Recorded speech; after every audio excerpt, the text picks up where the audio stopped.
97절 말씀부터 104절 말씀까지입니다.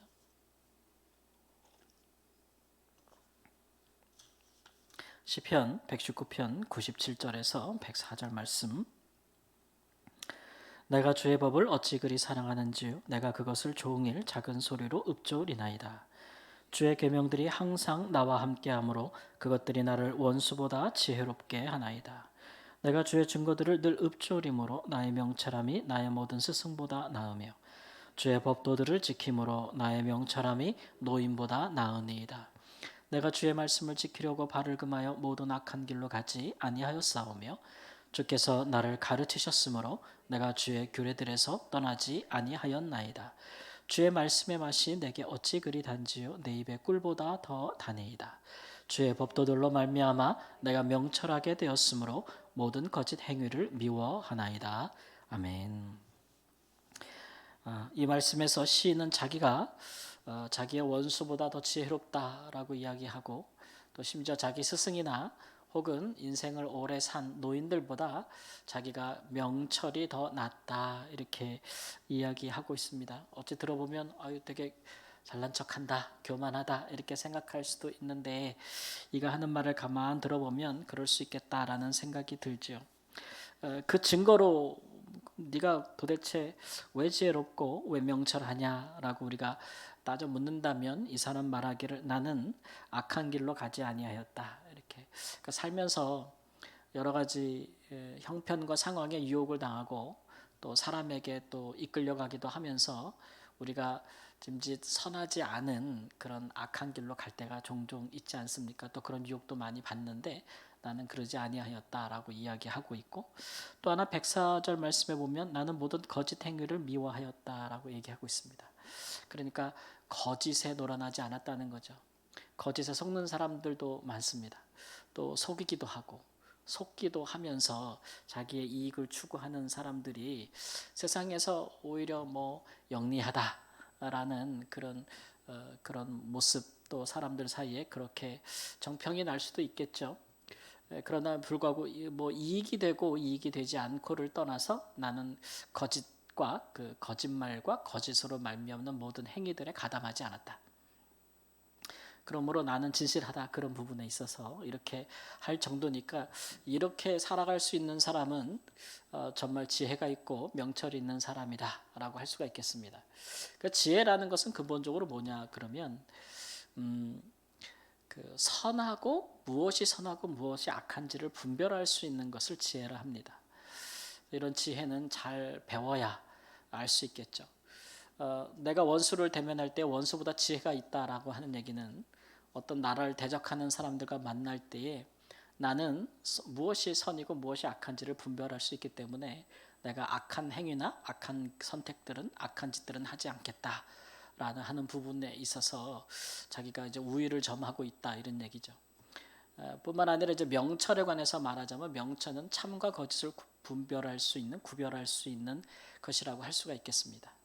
우리가 인생을 살다 보면은 사람들이 다 참 같고 다 선하고 다 거짓이 없는 것 같지만 좀 살다 보면 웃음 뒤에 거짓이 있다는 것을 알고 따뜻한 시선 뒤에 너무나 차가운 그런 멸시가 있다는 것을 알고 그런 인생의 그 명철이 생기지요. 그래서 그런 명철을 늦게 얻는 사람들은 수업료를 많이 냅니다. 살면서. 그래가지고 고생을 정말 많이 하죠. 정말 믿었는데 정말 이럴 줄 몰랐다. 이런 경험들을 많이 하고 있지 않습니까?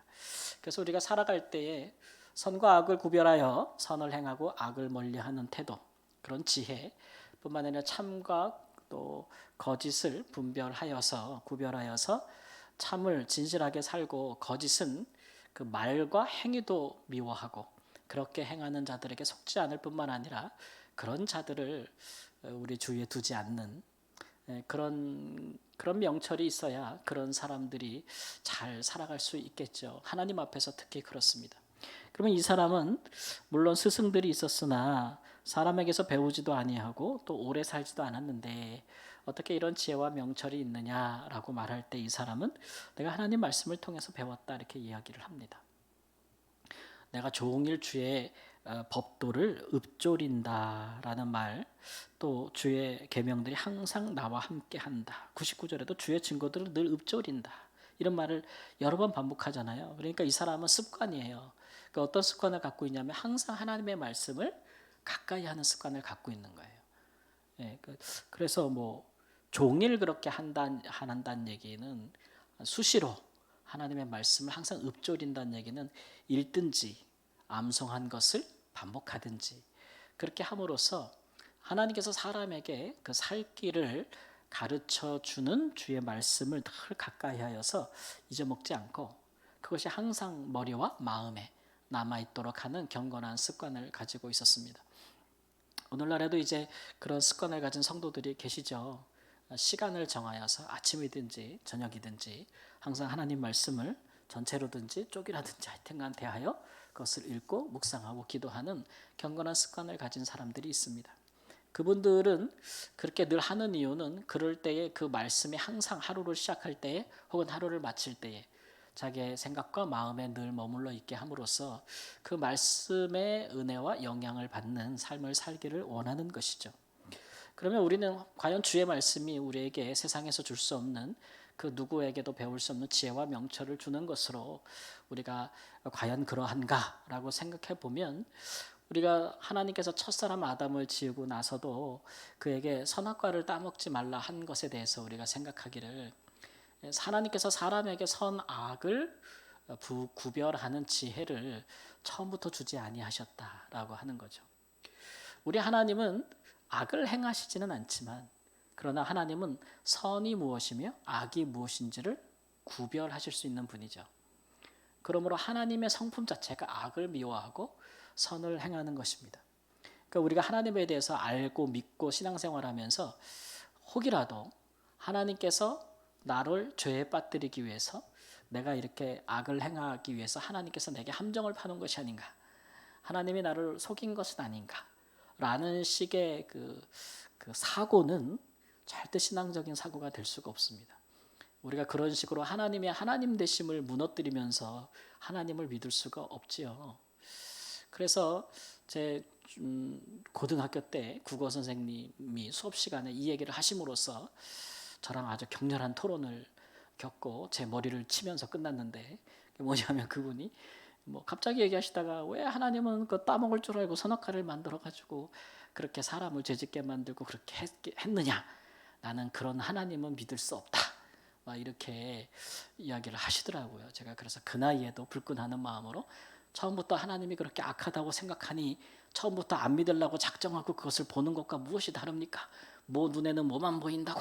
그래서 대갈통을 한 대 맞고 수업 시간에 그쳤습니다만, 그러지 않습니까?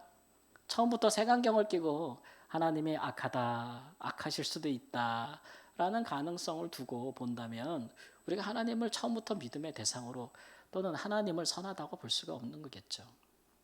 성경이 이걸 기록한 것은 하나님이 나쁜 의도가 있어서 그렇게 하셨다라는 것을 우리에게 알리시기 위해서 기록하셨겠습니까? 하나님이 얼마나 선하고 귀한 의도를 가지고 모든 것을 아담에게 주시되 선악을 구별하는 것들, 지혜를 하나님의 말씀에 순종함으로만 얻을 수 있다는 것을 그에게 알게 하시려고, 사람에게 모든 것을 다 주었어도 사람이 임의로 자기 마음대로 행하면서 이것은 선이다라고 자기가 정의하고 주장하거나 저것은 악이다라고 스스로 결정해서 그것을 행한다면 그 자신이 처음부터 지음을 받은 자가 아니에요, 지은 자가 되는 거 아니겠어요? 창조주와 방불하는 사람이 되는 거 아니겠습니까? 하나님은 그런 하나님과 같은 선악을 구별하는 지혜는 그것은 하나님께 순종함으로써 얻어질 수 있는 것이라고 처음부터 선을 그어주심으로써 그에게 선악과가 은혜가 되게 하시는 그런 방편을 허락해 주신 것이죠. 그러니까 우리는 처음부터 하나님 말씀에 따라 순종함에 있어 사람이 지혜를 얻는구나 라는 것들은 창조 때부터 정하여진 것이라고 알 수가 있겠습니다. 하나님께서 사람에게 무엇인가를 말씀하시고 사람을 지으신 다음에 이렇게 사는 것이 사람의 도리요, 이렇게 사는 것이 사람의 본분이요, 이렇게 살아야 너희에게 복이요, 그것이 너희에게 영생이다 라고 말씀하실 때는 그 말씀 안에 하나님께서 인생을 살아가는 지혜도 두지 않으셨겠어요? 그 지혜, 그 지혜가 있어서 그 말씀을 듣고 배우다 보면은 내가 잘못된 길로 갈 때, 악한 길로 갈 때는 안에서 경고음이 울리는 거예요. 그 길은 아니다.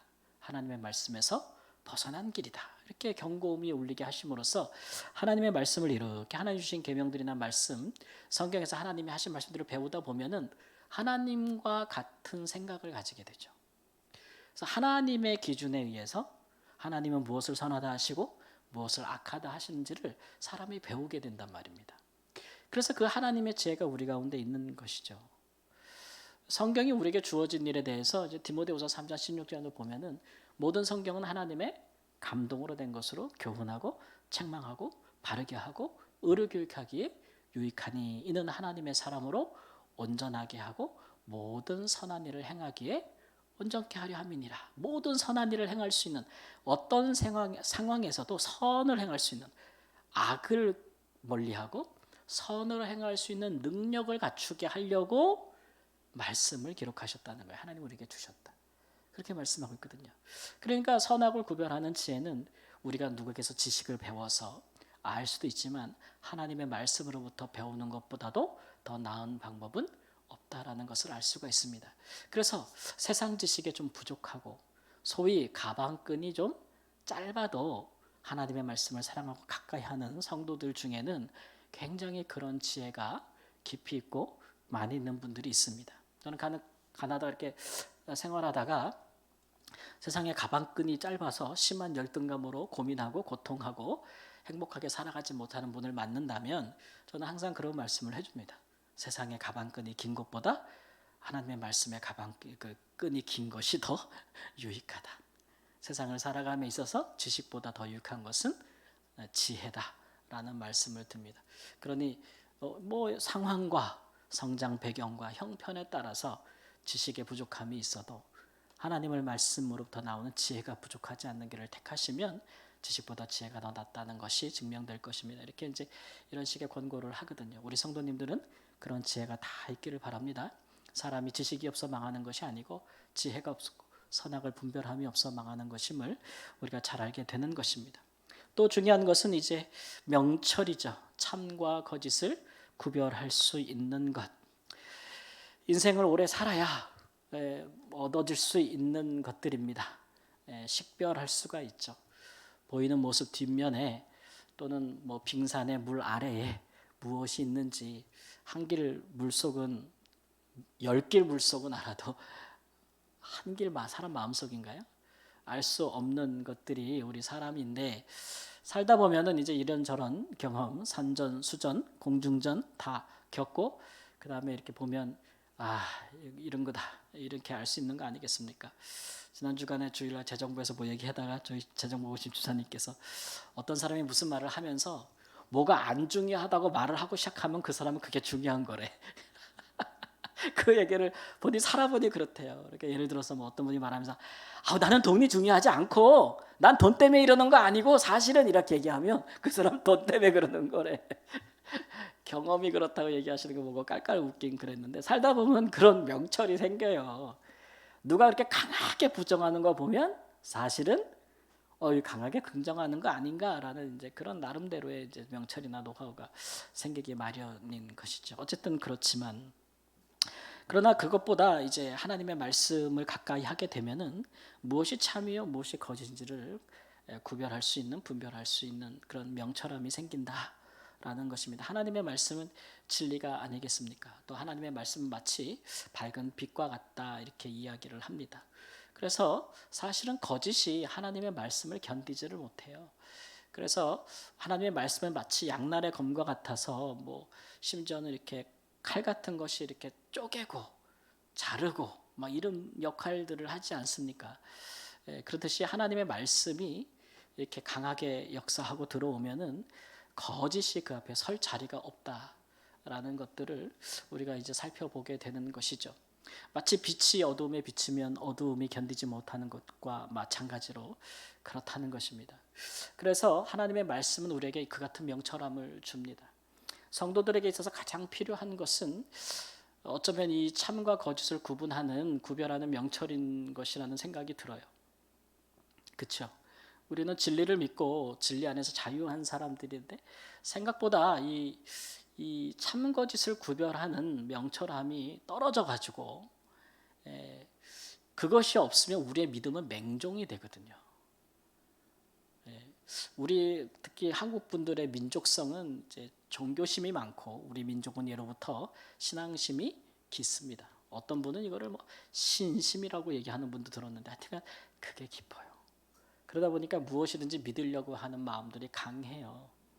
근데 그것이 거짓이라면, 그것이 위선이라면, 그것이 어두움이라면, 그것이 진리가 아니라면 그 영혼이 파괴되고 삶이 파괴되는 것은 그건 뭐 순식간입니다.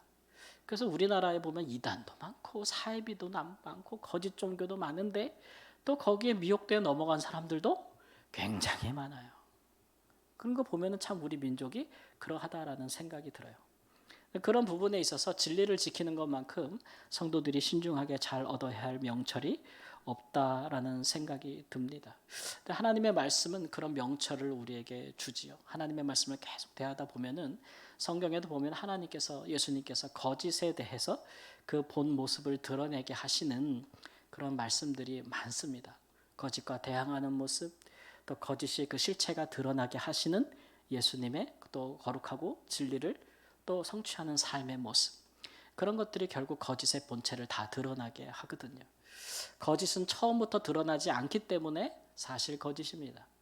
또 말로는 식별할 수 없기 때문에 그래서 또 어려운 것이죠. 그러나 본문 말씀에 저자가 내가 주의 말씀을 지키려고 노력하였다라고 하는데 결국 거짓을 분별할 수 있는 것은 말이 아니라 사실은 그 행위임을 우리가 꼭 생각해야 합니다.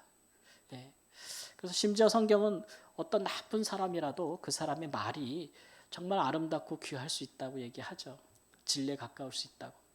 말은 믿되 행위는 본받지 말라 이렇게 얘기할 정도로 그렇습니다.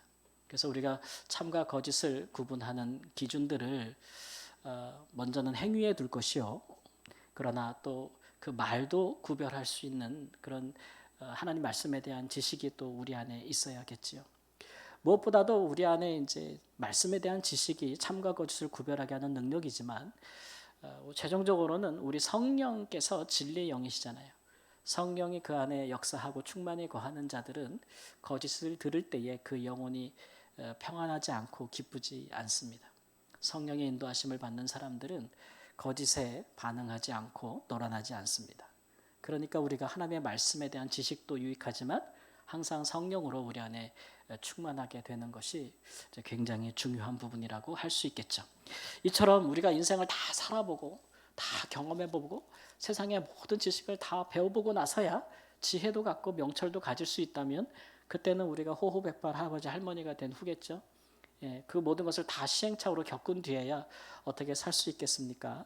그러나 그 모든 일의 지름길을 하나님께서 우리에게 주셔서 하나님의 말씀이라는 깊은 이런 좋은 하나님께서 은혜를 주셨으니 부지런히 가까이 하고 또 배우고 또 깨닫고 또 그것을 우리의 삶 가운데 항상 가까이 두어서 그것이 우리에게 때를 따라서 선과 악을 구별하게 하고 참과 진리를 분별하게 함으로써 주의 말씀을 따라 지켜 행할 수 있는 의의 길을 가실 수 있게 하기를 우리 주 예수님의 이름으로 축원합니다. 아멘.